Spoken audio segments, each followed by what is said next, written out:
Yang diberkati Tuhan, apa kabar? Tetap sehat walafiat, diberkati dan diberikan kekuatan serta kemenangan hari ini. Dimanapun kita berada, kita harus menjaga sikap hati, yaitu adalah salah satu mengerjakan panggilan kita yang Tuhan berikan kepada kita. Efesus pasal 4 ayat yang pertama.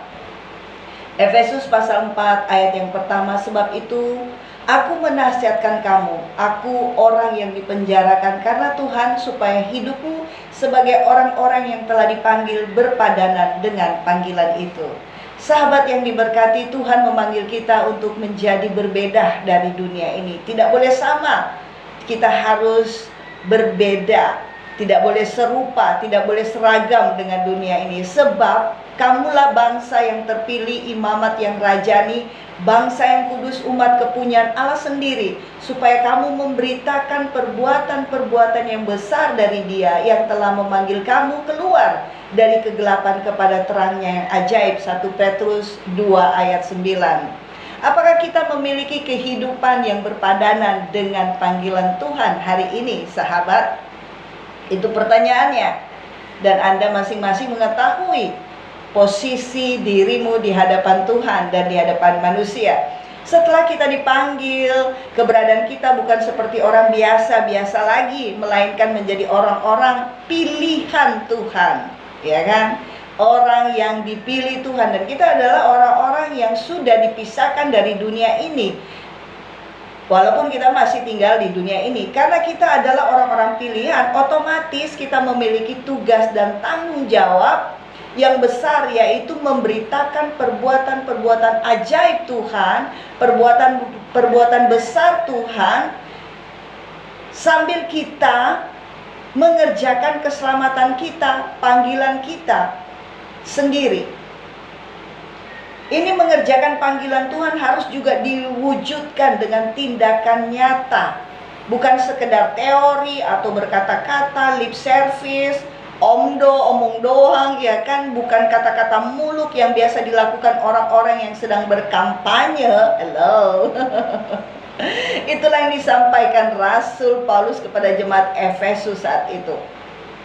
Bukti kalau seseorang memiliki kehidupan yang berpandanan dengan Injil Kristus atau dengan panggilan itu, yaitu rendah hati, lemah lembut, sabar, ya kan?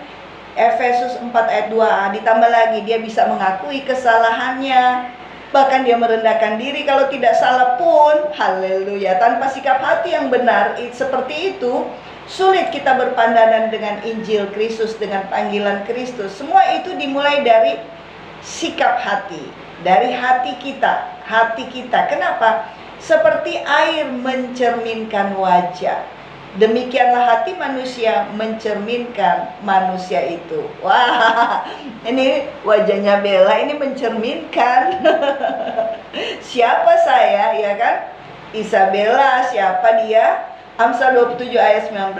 Sebab apa yang keluar dari mulut berasal dari hati, karena dari hati timbul segala pikiran jahat. Matius 15 ayat 18 sampai 19.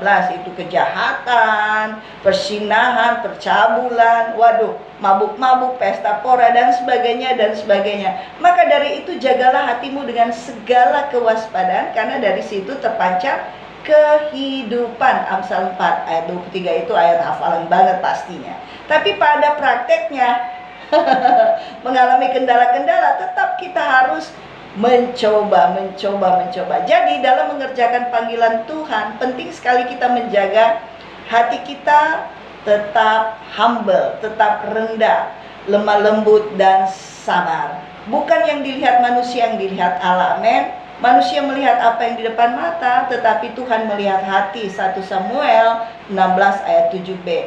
Apabila hati kita sudah teruji, kita akan mengerjakan panggilan Tuhan itu tanpa persungutan, keluh kesah, tidak mudah kecewa, dan tetap kuat meski berada dalam situasi-situasi yang tidak menyenangkan, situasi-situasi yang sulit. Jadi jaga sikap hati kita dalam mengerjakan panggilan Tuhan. Sukses selalu bersama dengan Tuhan.